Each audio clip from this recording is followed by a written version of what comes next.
नमस्कार, मैं हूं नीरज कुमार और आप देख रहे हैं मोबाइल न्यूज 24। वक्त हो गया है दिन भर के बड़ी खबरों की।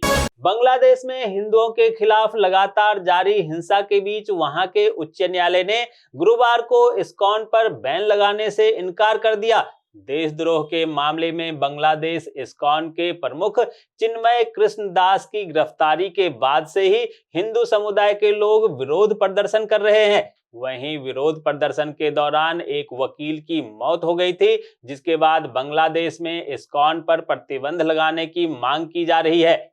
कल प्रधानमंत्री नरेंद्र मोदी भुवनेश्वर के दौरे पर जा रहे हैं, जहां भाजपा कार्यकर्ताओं में जबरदस्त उत्साह का माहौल है। प्रधानमंत्री नरेंद्र मोदी के दौरे को लेकर भाजपा के प्रदेश अध्यक्ष मनमोहन सावल ने कहा कि हर कोई उत्साहित है और खुश है। हम उनका दिल से स्वागत करते हैं। झारखंड में 14वें मुख्यमंत्री के रूप में आज हेमंत सोरेन ने चौथी बार मुख्यमंत्री पद के लिए शपथ ली। जहां रांची के मोहराबादी मैदान में हेमंत सोरेन के शपथ ग्रहण समारोह के दौरान कांग्रेसी नेता राहुल गांधी, मल्लिकार्जुन खड़गे सहित इंडिया अलायंस के कई दिग्गज नेता शामिल थे। विदेश मंत्री एस जयशंकर ने G7 समिट में भाग लेकर भारत लौटते ही संसद भवन में प्रधानमंत्री नरेंद्र मोदी से मुलाकात की, जहां बांग्लादेश के हालत पर चर्चा हुई।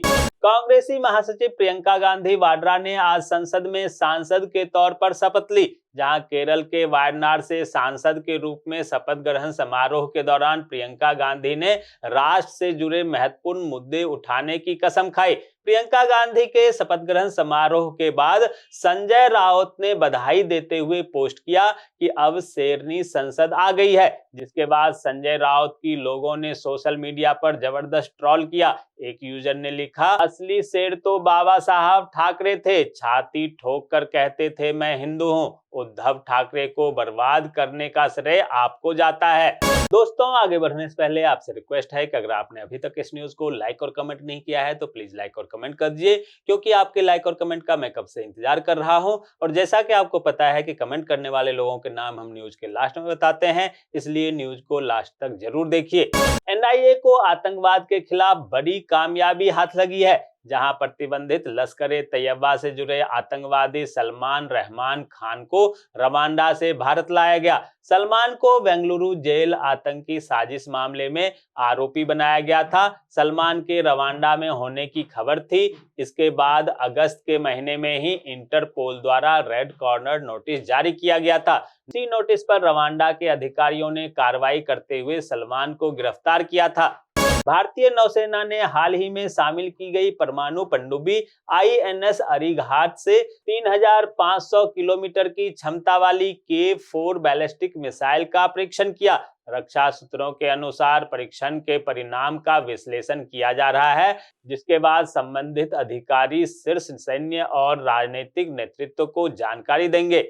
देश में वक्फ बोर्ड की 58,929 संपत्तियों पर अतिक्रमण है और इनमें से 869 संपत्तियां कर्नाटक में है। यह जानकारी बुधवार को लोकसभा में भाजपा सांसद बसवराज बोमोई के सवाल के लिखित जवाब में केंद्रीय अल्पसंख्यक कार्य मंत्री किरण रिजिजू ने दी। रिजिजू ने कहा कि मंत्रालय और केंद्रीय वक्फ परिषद को समय समय पर वक्फ संपत्तियों से जुड़े कई मामले की शिकायतें मिलती रहती है। इन शिकायतों को उचित कार्रवाई के लिए राज्य सरकार को वक्फ बोर्ड और सरकारों को भेजा जाता है।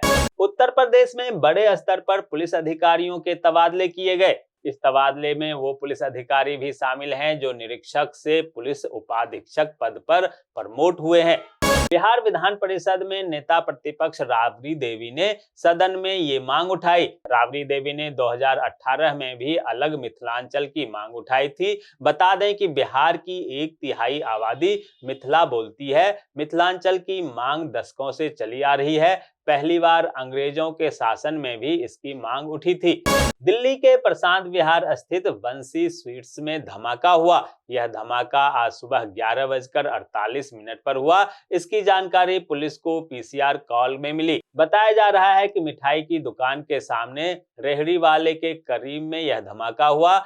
उससे कुछ कदम पर ही एक स्कूल भी है। इसके अलावा यहीं पर क्राइम ब्रांच का कार्यालय भी है। फिलहाल पुलिस मामले की जांच कर रही है।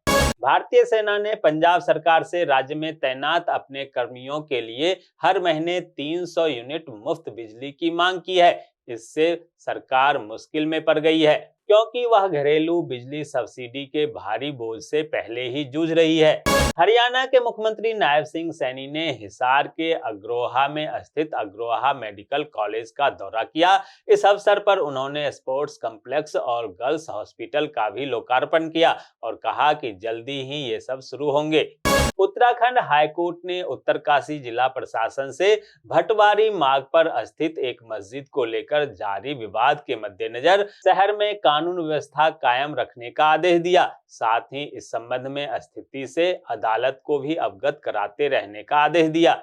छत्तीसगढ़ के विधानसभा अध्यक्ष डॉक्टर रमन सिंह ने विधानसभा के सभागार में आयोजित समारोह में नवनिर्वाचित विधायक सुनील सोनी को पद और गोपनीयता की शपथ दिलाई। मुख्यमंत्री विष्णुदेव साय सहित मंत्रीगणों और विधायकों ने सोनी को उनकी नई जिम्मेदारी के लिए शुभकामनाएं दी।